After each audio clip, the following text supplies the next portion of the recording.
So the weekend is upon us, and I know a lot of you guys are super excited to go out there with your friends and ride like crazy, have a good time. There's definitely a way to do it safely, and in these two videos, I'm going to show you what happens when you don't take cornering as seriously as it should be. One of them is going to be a very close call. The second one is going to be a very bad accident where it's actually noted that there was a fatality on that turn at some point. So let's go ahead and jump into this and figure out what happened so we don't do it ourselves this weekend.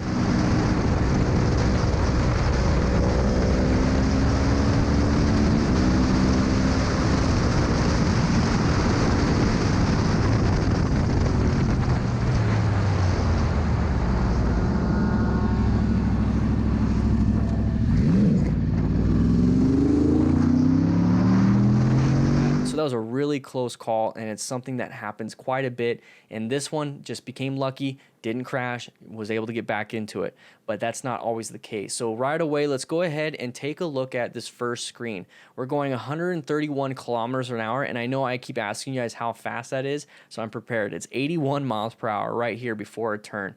Now, that's not too crazy in terms of being on a track, but we're not on a track. Let's say he low-sided right here, he would run into the guardrail. So once again, guys, take it to the track if you're going to be doing anything crazy like this. So speed is definitely going to be a factor in this close call. Also, think about group riding mentality. So maybe ego is a bad mindset in this situation. And then on top of that, riding outside of his own abilities is definitely going to be part of this close call factor. So I think he's going to be riding at the ability of the riders up front. You can actually see that this guy right here has good body positioning. He's got his knee out. Not saying that it indicates good riding ability. What it does, though, indicate that there is some skill involved. He's utilizing some skill, especially at a very high rate of speed.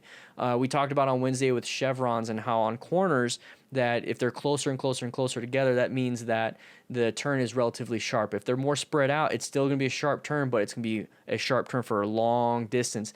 That's what these pylons are for also. It's going to show the edge of the road, and it's going to show you, hey, sharp turn ahead. Also, we have this warning sign. Unsure if it's permanently fixed or temporary. Either way, it's a warning sign. Keep it in the back of your mind or even in the forefront of your mind. Utilize these clues right here as, once again, that user interface like you would in a video game where turn coming up, speed indicator, all these different things. Also, I notice he's using his phone right here as some type of GPS, once again, just like the video games. By the way, guys, if you want to get a badass phone mount that I personally use all the time, and I use the magnetic function of my Rockform phone case all the time. If you want to get a really good motorcycle mount, check them out, rockform.com. Use my code DanDan25, you get 25% off. It's basically get a motorcycle mount, and you get a free phone case. Really good stuff. I absolutely love it. Anyways, we're going to be moving forward just a little bit, and what you have here is that he's trying to keep up with his buddies. Now, I talked about group riding mentality. It also can really help out when it comes to the structure of the group. Typically, when it comes to group riding, I'll put more of an inexperienced or beginner rider towards the front of the group. I'll have an experienced rider up front leading the way. I'll have an experienced rider in the back. I typically sit in the back because I do have medical training, so it's just in case somebody does crash or does something, I'm able to be there right away. But what I typically do is put a beginner in that front portion. And the reason why I do that is because I don't want a beginner to try to keep up with a very experienced group and they're in the back. Okay, so they're riding outside their abilities, trying to keep up, trying to stay with them. And I believe that's what's happening here. When they're up in that front area, they will stick behind that experienced rider that is setting the pace, which typically I'm going to put somebody that is going to be safe and set the pace and know where they're going up front. So that's why the beginner is going to be right there. They're going to see the good lines. They're going to stay that same pace. They're going to focus on that. They're not going to have to focus on keeping up with the rest of the group because they're roughly up front. So maybe that's what's happening here. So he's going to be going about 154 kilometers per hour, and 154 kilometers per hour is 95 miles per hour. So really fast on this straightaway. So he's going to move forward, and he's going to start to slow down. So you notice he slowed down from 154 to 148. Not enough. Remember, guys, slow look, press, and roll when you go into corners like this. Now, trail braking, it's basically slow, and then you're looking, but you're still slowing down. You're pressing, you're still slowing down. And then when you transition from pressing to rolling on the throttle, you're releasing a little bit of the brake pressure. So that's an advanced skill. Definitely recommend checking out the MSF Advanced Rider course. You're going to learn the trail braking. But the biggest thing here is learning your fundamental skills, and you need to slow down before the turn. It's a lot easier to add speed after the fact. It's a lot harder to remove speed while you're in the middle of a turn. And we're going to recognize that right here. So he's losing his speed. He's removing it right now. It's 106 kilometers per hour, but it's not going to be enough. He's already transitioned to a possible path of travel with another vehicle, easily can collide. So he's in lane position like 2.5 in this lane now, and he's almost going to go into lane position 0. He's in lane position 1. He almost went all the way to the edge. Now, if this was a right-handed turn, he would have went into the guardrail. He would have went off the cliff. So guys, luckily he was able to do it with extra room. But now we're going to have an issue with oncoming traffic. So what he did, now I'm not saying he's doing a good job here. What I'm saying is that this is the situation he's present in. If you get in your situation here, what do? I'm not just going to say crash, okay? So what are you going to do in this situation? You see a car coming up. You see how he straightened up his bike? He straightened it up. He's utilizing whatever room he has, and he's just praying. He's praying.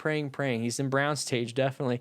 He's praying that these vehicles will see him and then move out of his way. And that's exactly what happens. He's going to utilize the small amount of room his bike is going to take with the smallest amount of room off to the side of the road, so he can still maintain some type of traction.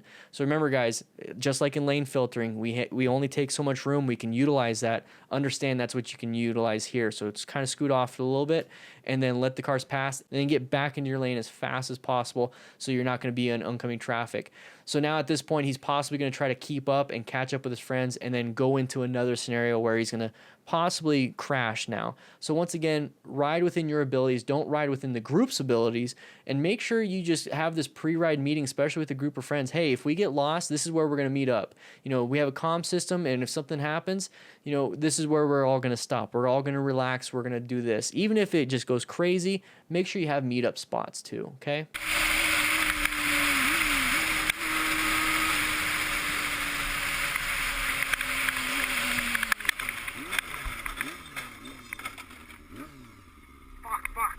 So I don't like to watch these types of accidents, especially if they're preventable, but that's what we're here for, guys. This is part of the after action review. We find out what went wrong, what went right, and utilizing that information to make us better as riders or even as car drivers. So remember, no negative comments in here. You know, you can have your opinion, that's perfectly fine, but let's not talk crap about the people that are injured or part of the situation. Let's utilize this information for good, okay? So right away, this is going to be a scenario that's just like the first one, but now we're on this side of the road where we don't have that big runoff of an extra lane to make sure that we stay on the road, okay? So right here, I don't know why that we're on the left side of the road versus the right side.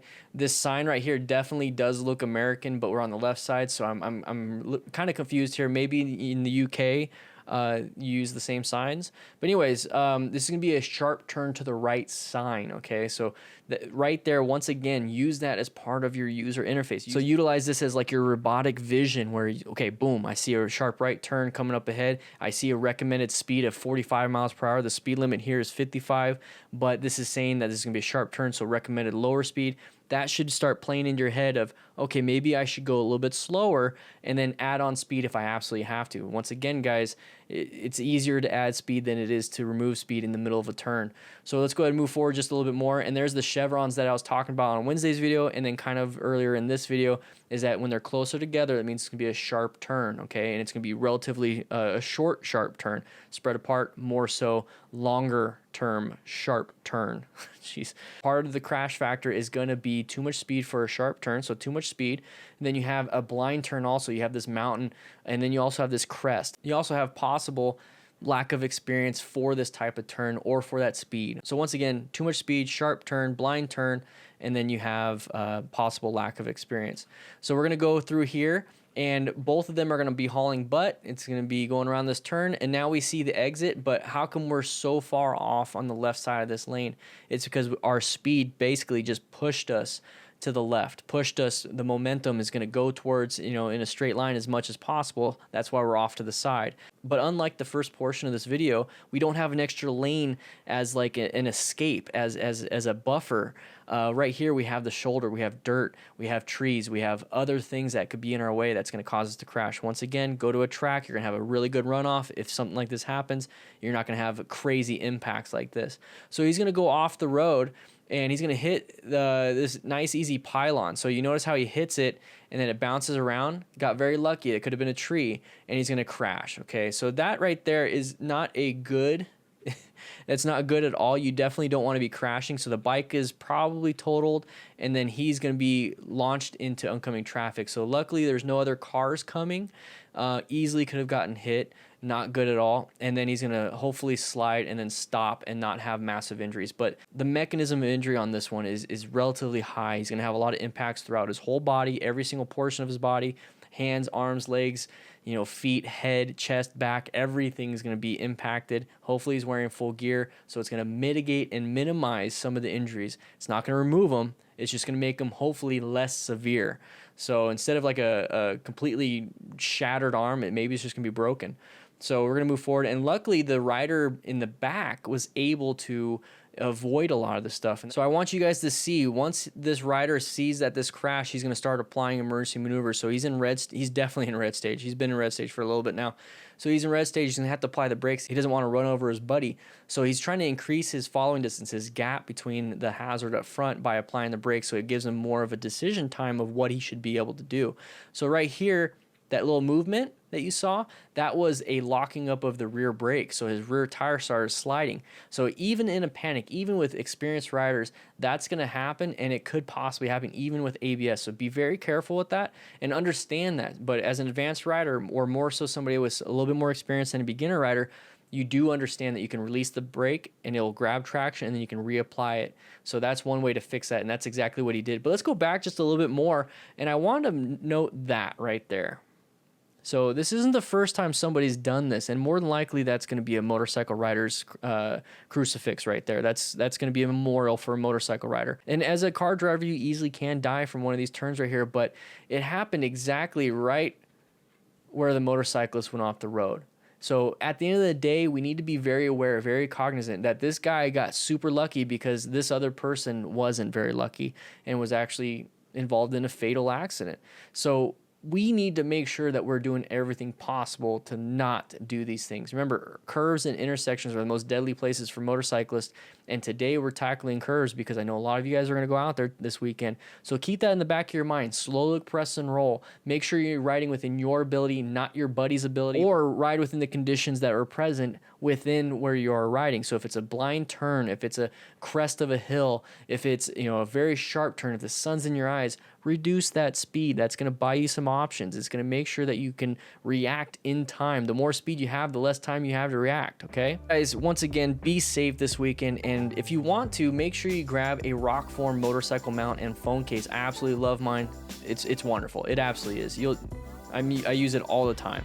So with that said, hope you guys ride safe, be safe, and check out the other videos on the left side of the screen to learn a little bit more about motorcycle riding.